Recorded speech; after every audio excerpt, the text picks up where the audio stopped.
Welcome back to Your Average Witch Snack Size Edition. In this episode, I got to chat with witch, author, and musician Fiona Horne of the band Seawitch.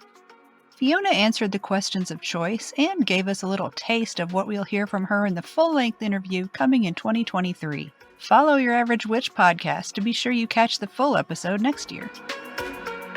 Hi, Fiona. How are you? I'm great, Kim. How are you? I am wonderful. So I have 3 questions for you. I can't wait. The first question is, do you feel or believe that being a witch is a choice? I'll answer yes, because your choice could be determined by recognizing that you have a deep inner feeling or sense that somehow you may be a little different to how you've been told you should be, or you might find that you have a different idea about how the world works and your place in it. And you might choose to recognize these feelings and thoughts and senses as something you should take action on, or you might choose not to, which in my case, when I recognized that I must be a witch, that was the only thing that makes sense. It was a choice because I could have just ignored it. Do you feel like practicing witchcraft is a choice? Yes, because in over 30 years of talking about it publicly and having many books published and having the opportunity to interact with people who identify as witches, one of the most common comments, questions, I guess, that I get is, I need to, or people will say, I need to make time for spell casting. I need to make time for ritual. I need to make time for my craft. So it's a choice to do it. It's a choice to do that practical application of it. Yet at the same time, being a witch isn't something you switch on and off like a tap. It permeates every facet of your being, every aspect of your daily and nightly and between the world's lives. But it's a choice to decide, am I going to actually do something with the altar today, even if it's just clear it off and give it a dust? Do you feel like you could just stop doing it and never do it again? No, couldn't. Impossible. It's too late. I think that's Too so far. interesting. Too late, too far, too deep. It's just never gonna. I can't get rid of it. It's like in saying, "Oh, can I just step off this earth while I'm still in this physical body and not ever go back to it without a rocket ship?" It's not an option. I love all the different answers I get to these questions. It's so I love interesting to see what people think about it. your questions when you sent me the longer list of what we're going to talk about. When I was like, gosh, some of these are amazing. I've been asked so many questions and I've been interviewed. I'm not self-aggrandizing in saying this. It's just like what it is. Thousands of times I've been interviewed. That's not an exaggeration. And talked about it with people in varying capacities, whether it's like on some mainstream high-profile television show or radio show, or the opportunity to chat intimately with someone like yourself who has an eclectic podcast. It's like, but your questions, there's a lot of them that I've never been asked before, which is really cool. I love it. Yay! My goal is to be like the Sean Evans and have people say, "Whoa, that was a good question." Yes. Well, I want to be the hot ones of this. You've goal. And the last question is, would you please share a story about a spell that you've done? Successful, unsuccessful, funny, touching, whatever. Your first one, the most recent one you did, whatever you feel like talking about.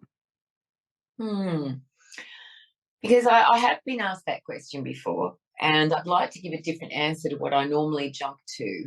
In later years of my craft, spell casting is not a focal point of my craft. Ceremony, ritual is, spell casting is something I lean into less often. It doesn't And even have to be a spell. It can be about anything witchy related. I Yeah. just like stories.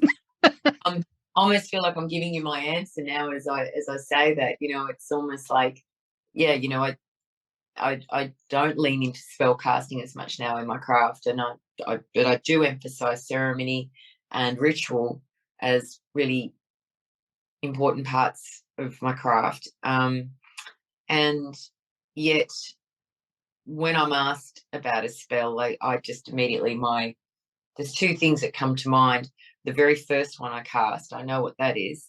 It was the first time I looked to the trees in the bush where I was growing up in Sydney. I was probably, well, the bushland at the time, it was bushland. Now it's all suburban households. But when I was growing up in the southern suburbs of Sydney, New South Wales, Australia, I was 5 or 6, I'd say. At the oldest, I was 6, but I'd say it was when I was around 5. I was quite young, but I'm pretty sure I was going to school, and I like kindergarten. And I looked to the trees one afternoon after school, and I saw the leaves moving and stopping and in the breeze, and I became convinced that I could make them move if I asked them to. So I waited till they were still, and there'd been a stillness for a while. And then I said, "Blow, wind, blow, make my feet and fingers glow." And a breeze picked up and the leaves started moving, and I was convinced. And I said, "Stop, wind, stop, make my feet and fingers hot." And the wind stopped like that. And then I said, "Blow, wind, blow, make my feet and fingers glow." And the breeze came up and the leaves started moving. And I stood there for quite some time doing that, convinced that I was making it happen. Maybe I was in my little corner of the bush in the universe, because I used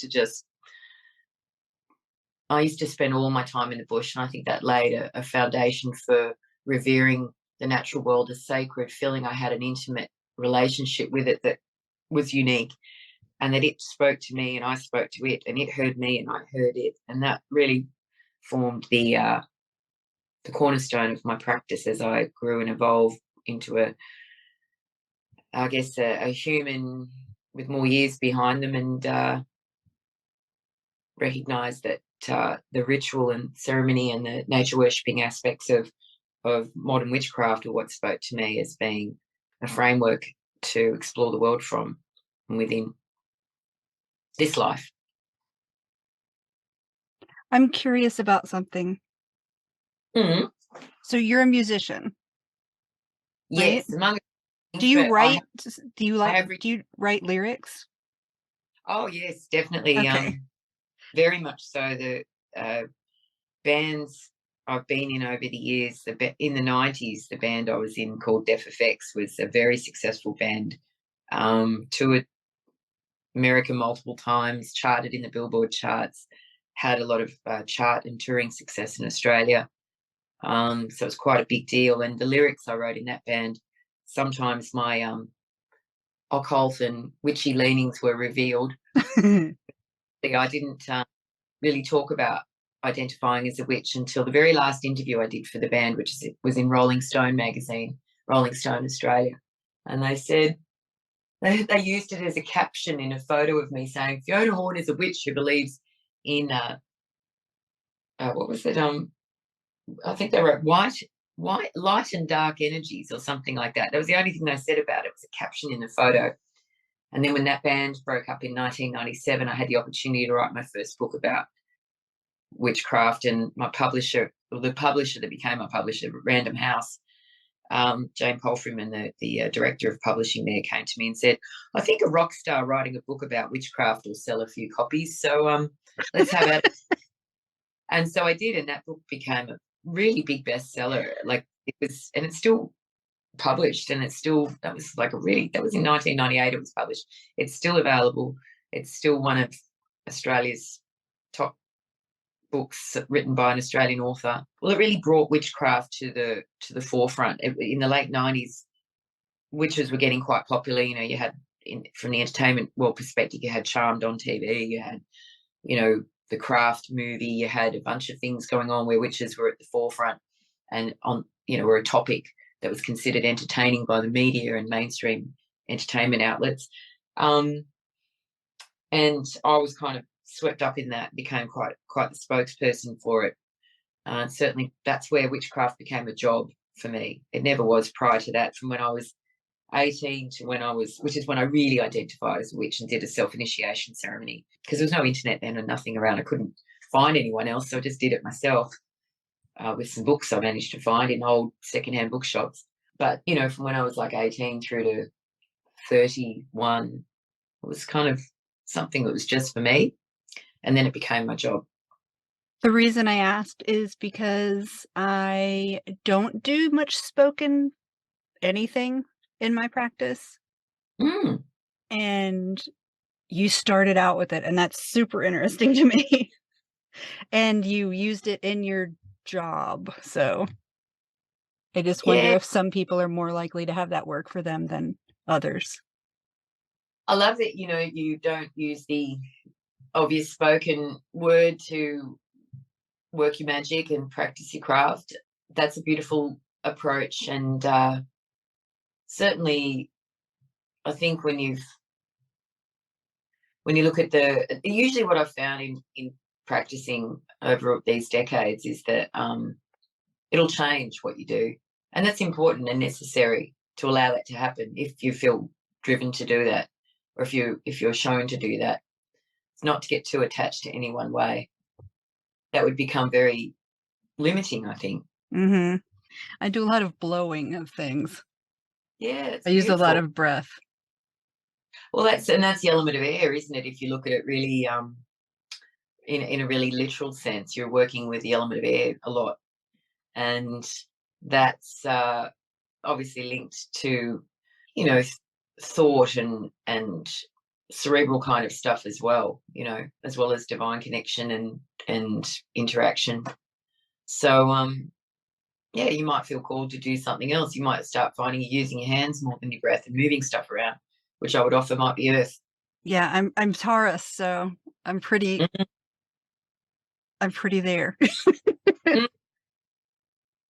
No, I love that it's everyone's practice is, I think, really important. When I started out in the first books I wrote and everything, I was so hung up on the building blocks way of doing it. You've got to have certain items of your altar in certain quarters aligned with the points of the compass, and that was a challenge being in the Southern Hemisphere, and all of the books that I could find about I bet. were Northern Hemisphere. So I was one of the first. There was a couple of little pamphlets I found put out by Southern Hemisphere practicing witches and occultists that would kind of flip it and help you understand how it all worked. I was one of the first books to come out that was certainly one of the first books that was published and received and sold a lot of copies that was from a Southern Hemisphere perspective. And I always put both in the books now. Well, I appreciate you talking to me, and I cannot wait for the longer version of this. I know, as we started talking much longer, I thought I better shut up because this is meant to be Kim's short version. Well, thank you so much for taking the time to talk to me. Hey, thanks for listening to this episode of Your Average Witch. You can find us all around the internet on Instagram at Your Average Witch Podcast, Twitter at Average Witch Pod, Facebook at facebook.com/Your Average Witch Podcast, at YourAverageWitch.com, and at your favorite podcast service. Want to help the podcast grow? Leave a review. You can review us on Amazon and Apple Podcasts, and now you can rate us on Spotify. You just might hear your review read at the end of the next episode. To rate Your Average Witch on Spotify, click the home key, click on Your Average Witch Podcast, and then leave a rating. You can also support the show by going to patreon.com/CleverKimsCurios. If you'd like to recommend someone for the podcast, like to be on it yourself, or if you'd like to advertise on the podcast, send an email to YourAverageWitchPodcast@gmail.com. Thanks for listening, and I'll see you in the moon changes.